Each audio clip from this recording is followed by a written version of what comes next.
Good morning. Good morning, ladies and gentlemen. I'd like to introduce Jill on keyboards and Liz on flute.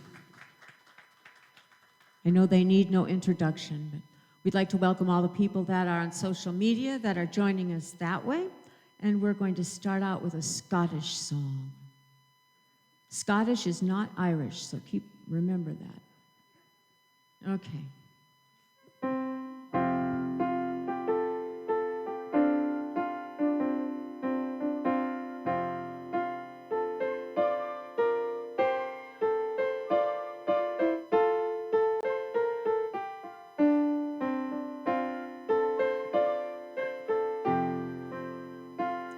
By yon bonny banks and yon bonny braes, where the sun shines bright on Loch Lomond, where me and my true love will ever be again, on the bonny, bonny banks of Loch Lomond.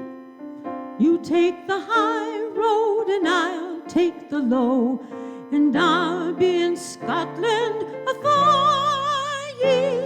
But me and my true love will never meet again, on the bonny, bonny banks of Loch Lomond.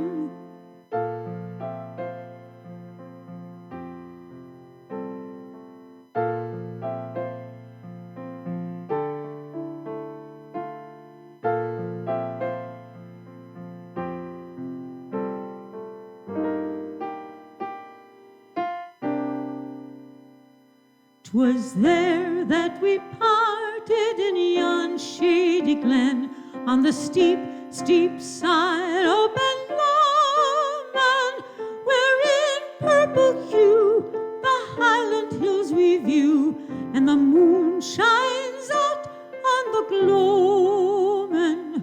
Oh, you'll take the high road and I'll take the low, and I'll be in Scotland afar. But me and my true love will never meet again, on the bonny, bonny banks of Loch Lomond. The wee bird may sing and the wildflowers spring, in the sunshine waters are sleeping, but the broken heart kens no second spring again, and the world doesn't care how we're greeting. Ye take the high road and I'll take the low, and I'll be in Scotland afar ye. But me and my true love will never meet again, on the bonny, bonny banks of Loch Lomond.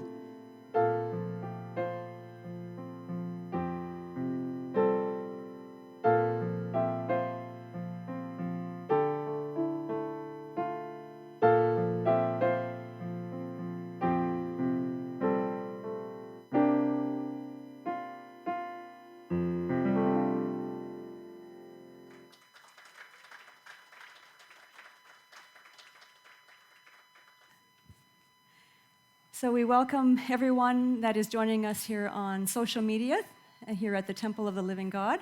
We thank you for your presence here, being with us, and we hope that you enjoy our service. Our speaker today is Lynne Forrest, and she will be speaking on the topic of remembering our divinity. Very intriguing. We look forward to hearing what you have to share. Yes, indeed. I would like to share an inspirational reading with you first, and it's taken from Daily Word, and it's on the topic of oneness. And it reads as such, and I quote, "I am divine. Over the years, I have learned there is a spark of divinity within me and within all people. This divine spark binds us as members of one family and deepens our awareness of God. Today, my understanding of my divinity expands. My divine nature is so much more than a spark. It is my essence, who I truly am. I realize I don't have to rely on anything outside myself for love, comfort, and guidance. Everything I could ever need from God is already mine and is expressing as me. My realization of oneness extends to all people whom I now see as fellow divine beings. Freed from an illusion of separation, I am aware of the divine presence everywhere, expressing through everyone. We are divine. And so it is. And now let us enjoy music by Carol, Alex, Liz, and Lonnie. Thank you. Wonderful song called The Amazing You goes out to our new members, as well as everyone here in the house, and it goes along with the talk, remembering our divinity. If Reverend Annette mentioned this to me a little bit ago, she said if everybody would just remember the lyrics to this song, you wouldn't need to do anything else, because the message is all right here.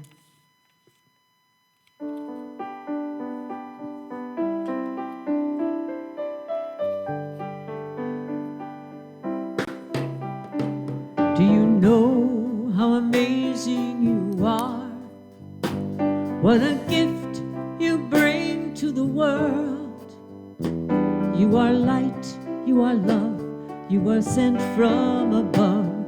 Do you know how amazing you are? Do you know the truth of who you are? Do you know you're a child of God? You are pure, you are whole, you're an innocent soul. Do you know who you are?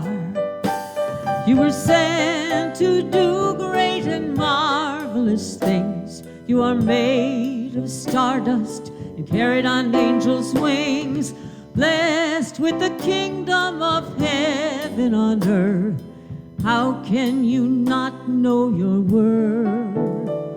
Do you know how much love surrounds you?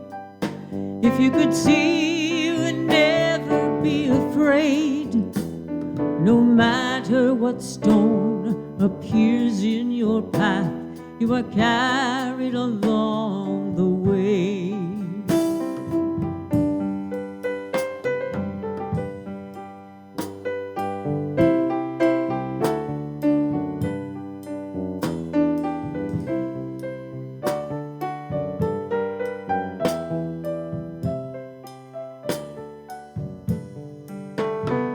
You were meant to do great and marvelous things. You are made of stardust and carried on angels' wings, blessed with the kingdom of heaven on earth. How can you not know your worth? Do you know how amazing you are? What a gift you are to the world. You are light, you are love, you are sent from above. Do you know how amazing you are? You are light, you are love, you were sent from above. Do you know how amazing you are?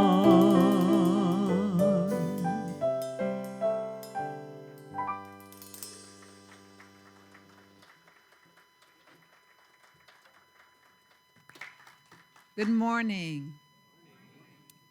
Always such an honor and such a joy to be here with you guys. I'll tell you, one of the probably the greatest gifts it is for me is to remember who I am by coming forward and speaking about what it is that I know about who I am and who you are. And so that's the topic today. And that song was beautiful. That was so it. That's my message. Maybe I need to sit down. Hear that again, maybe. We could sing along this time. Yeah. So the thing I want to start out with is, did you know there's two of you? We have two minds, guys. We have two minds. We live in a world of duality, right? We've heard this all of our lives. As if we're metaphysical students, we certainly have heard this. It's all about duality. And we walk around going, dual, I can see it everywhere, duality. What the heck is that? What does that mean? Well, what it means literally is that we are two, not one mind, but two minds. We have a right brain and a left brain. You can think of it like that. In my work, I use the reality diamond.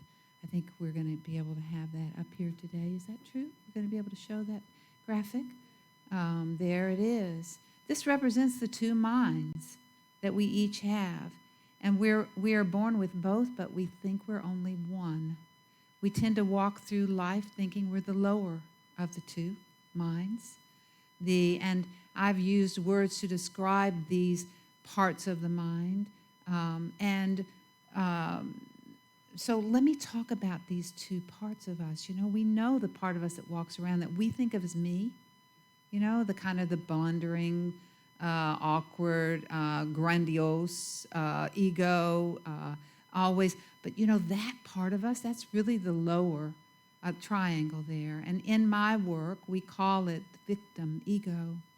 It's the victim ego because that part of that mind that we identify with, actually, we walk around believing that we are at the mercy of the world outside of us. That's what that mind, that's the mindset of I'm at the mercy of. And if I believe that I am at the mercy of what's outside of me, then it's just me. Look at all that's going on out there in the world. It's a scary place. And so I'm walking around as sort of gathering my defenses. And there's basically three major defenses that we operate out of in this mind, and that is we go into the feeling at the mercy of and collapsing into hopelessness and helplessness, into depression, into darkness, into heaviness, into fear.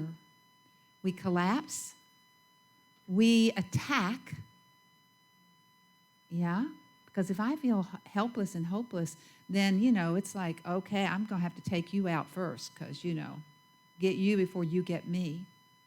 And we have a lot of that mentality going on around the world. Russia and Ukraine's a good example of that. And the third is so we collapse, we attack, and the other thing what you do is control. We want to control it. We want to control everything. Because if I can control you, I can be safe from you. And so this is what I do. And these are called the roles. They're defense strategies of that ego that we think of as who we are. And we're walking around and doing one or the other a lot of the time. I would say most of the time. And a lot of us we give much more attention to that part of us. But there's another part of us, there's another mind. And that mind is what I call, in this work, we call the observer consciousness. It is the mind that sees the world through universal metaphysical laws, right?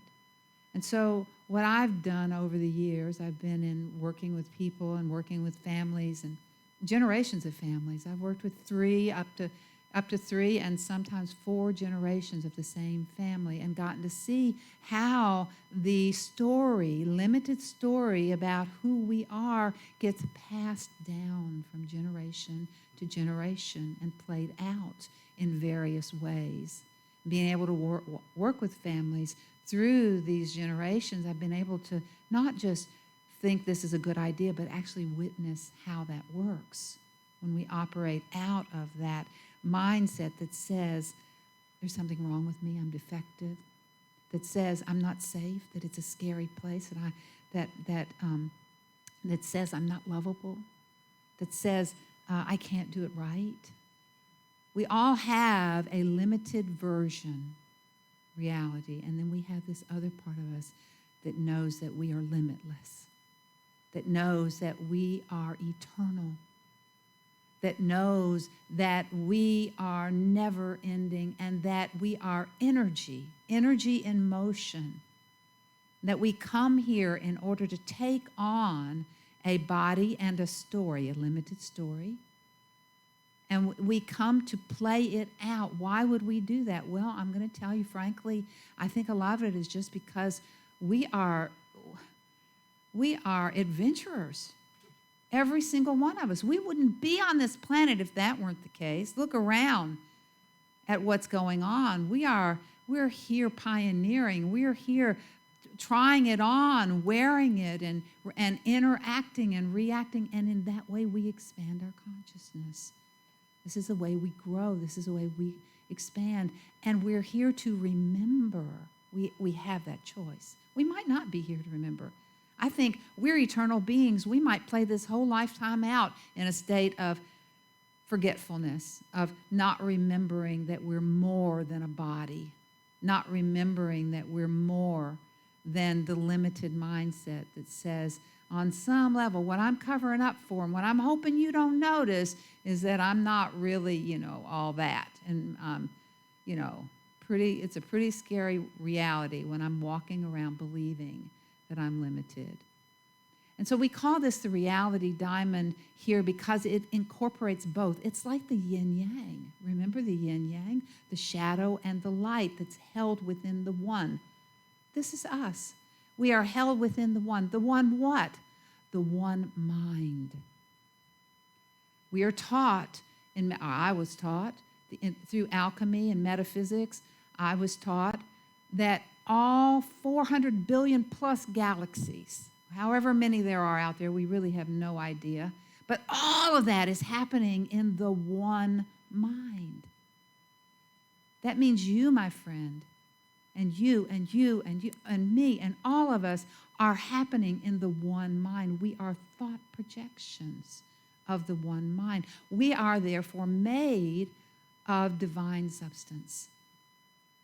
We're made of that. We cannot not be. And, I like the story somebody gave this recent as an example, the Superman story, right? So who is Clark Kent in the Superman story? And who is Superman? If you look at it in this lens, so there you have the two minds. We have the Superman, that's the divine essence, who actually created Clark Kent, the limited version. He walks around wearing glasses and, kind of fumbling and bumbling, and he's just sort of very human, right? And these two aspects of are very much like the two aspects of you. You have a super person in you, and that person knows exactly why you're here, is not worried for your safety in the least, knows who you belong to, knows that the light that you're made of always wins in the end. You have to go back to that because that's what you're made of. And the shadow, the story made self, that is a shadow. It is an illusion. And this brings me to, my work is made up of universal laws and sacred geometry and alchemy and good old-fashioned basic family of origin. This is the way families work. And I've been able to see these laws at work in my work with people and in my work in my own life. And so what my work has been about, and I think it's the work of the church and anyone who's basically, it's about learning how to cultivate that super person, cultivate your memory of remembering who you are. This is your job. And for me, it's a daily task. I say task. It's not a task. It's a daily joy. It is the high moments of my day.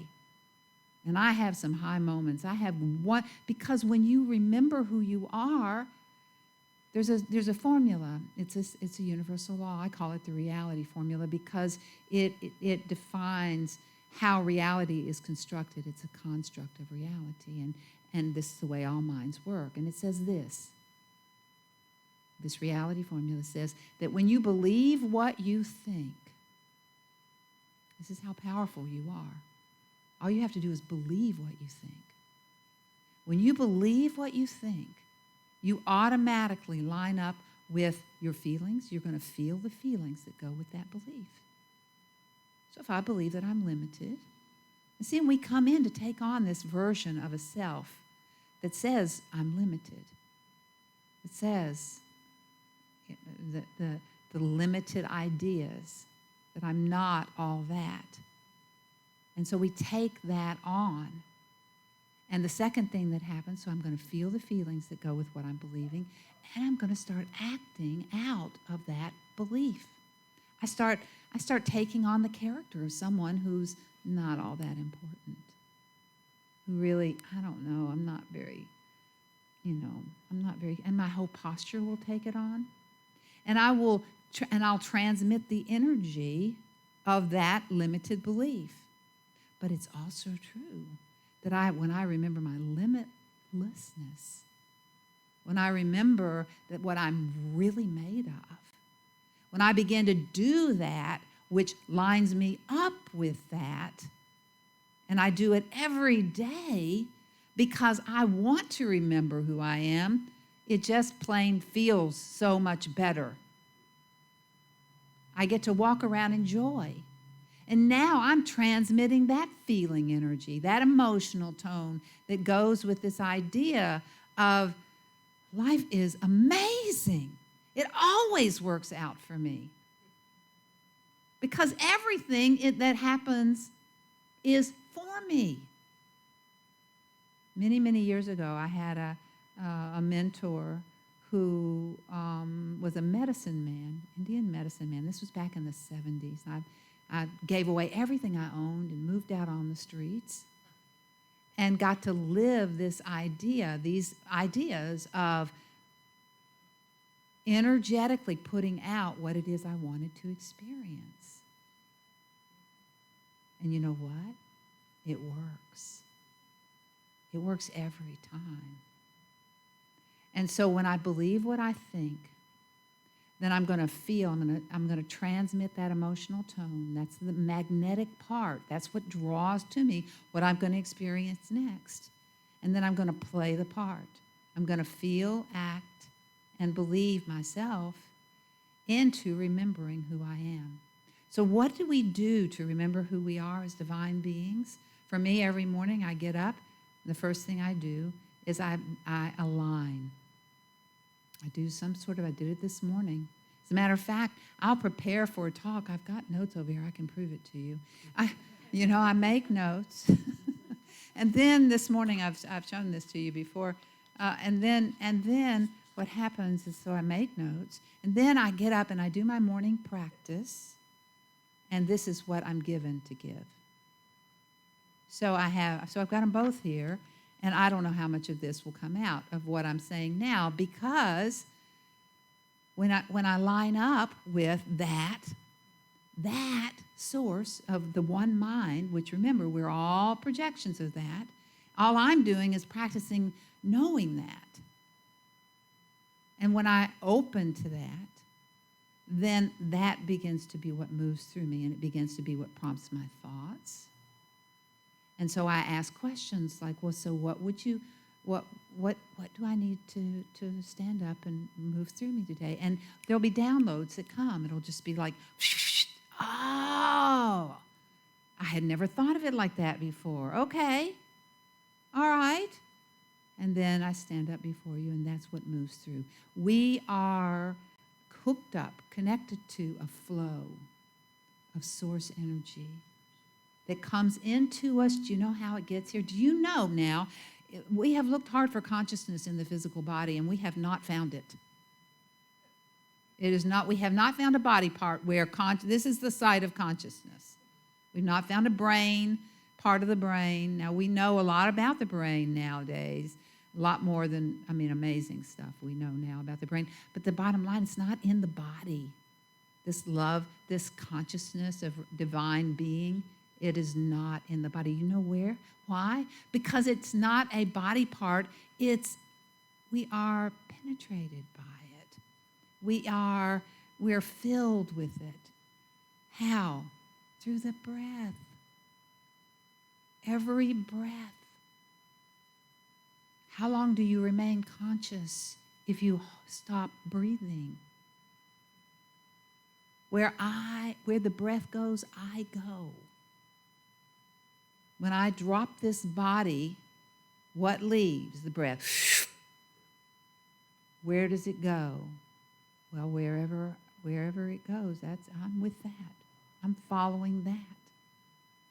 I'll be breathed into what it is, probably only because the universal laws are not only true, but they are true on every level. That's what determines a universal law. It's always true. It's not sometimes true. And I've got 10 that I use, not that that's all of them by any stretch, but 10 universal laws that I use to activate observer consciousness. And I've got the ushers, ask the ushers to give you a copy. If you don't have one, you can get one going out the door. These are the 10 universal laws that when we understand them, we connect with remembering who we are every day. And it involves aligning with that, intending it, aligning with it, moving it, and allowing myself, because I carry my story in my body. So actually doing movement as a way of releasing what I'm holding, what's keeping me limited. The story that I'm carrying is in my body. And I look at the part and play the part. So through movement, through sound. I was just looking at Robin. She does sound therapy. And through chanting or prayer, saying out loud, aligning, asking for, moving to. Every day doing that which reminds me of who I am. And that allows me to walk out. And for some poor part of the day, not that I don't go back into small mind. No, because I'm meant to. You are meant to. You're going to. You're going to go into. It's not like we go into this place and say, I'm moving out of victim consciousness. That's what we call a victim consciousness when we're in that mentality of, he did that to me, and look what they're doing to them, and this shouldn't happen like this. This should be different, and there's a problem. And when I see a problem, I got to find someone who's to blame for it. And then somehow that's going to fix it, but it just doesn't. No amount of blame, you may have noticed. You can just know whose fault it is and convince everybody you know that you're right about that. And they just go right on doing that thing. That will not deliver you to peace. Ever, never. But remembering who you are and looking at through principles that say, how is this for me? How is it expanding me right now? How am I growing from this? I'm 100% responsible for what it is that I'm drawing into my life. This is only always true. And I'm hardcore about self-responsibility because I understand it's the key to freedom. When I remember that I have the ability to respond, to see this in any way I choose, why not choose the way to see it, a way to see it that helps me feel better about it? Feel better about myself, because if I'm feeling better, I'm going to transmit a higher emotional tone. And then I'm going to not only feel better, but I'm going to act better because I'm going to be acting as if I believe that. So this is the work. This is the practice for me every day. And we all go back into the victim mind because that's how we grow, how we begin to see where it is that I'm holding beliefs that keep me limited. And I'm all about limitlessness and remembering that. And I hope you are too. I love you each and every one, and I definitely honor and respect the divine within you. May it be so. Thank you.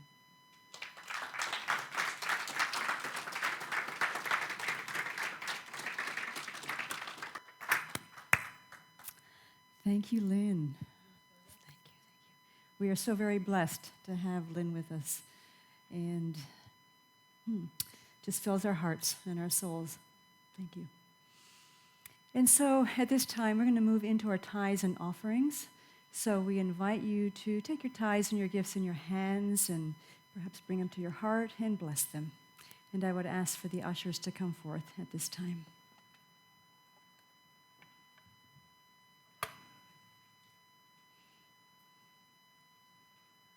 Let us pray. Infinite source of all life, we give thanks for the gifts that have been given us, and we give thanks for the opportunity to share from our storehouse.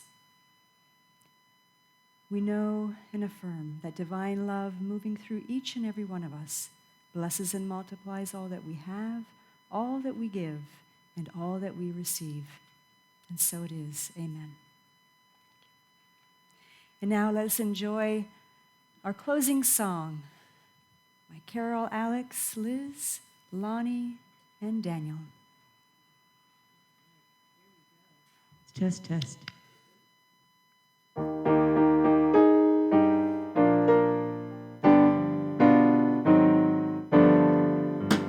We shall go out with joy and be led forth with peace. The mountains and the hills will rejoice. Before you there'll be shouts of joy, and all the trees of the field will clap their hands. And all the trees of the field will clap their hands. Trees of the field will clap their hands. The trees of the field will clap their hands. Will clap their hands. We shall go out with joy and be led forth with peace. The mountains and the hills will rejoice. Before you there'll be shouts of joy, and all the trees of the field will clap their hands. And the trees of the field will clap their hands. The trees of the field will clap their hands. The trees of the field will clap their hands. Will clap their hands. We shall go out with joy and be led forth with peace. The mountains and the hills will rejoice. Before you there'll be shouts of joy, and all the trees of the field will clap their hands. And all the trees of the field will clap their hands. The trees of the field will clap their hands. The trees of the field will clap their hands. Will clap their hands. Yeah! Hey, happy Sunday, everyone. Don't forget there's class in the back shortly after noon with our lovely Lynne Forrest.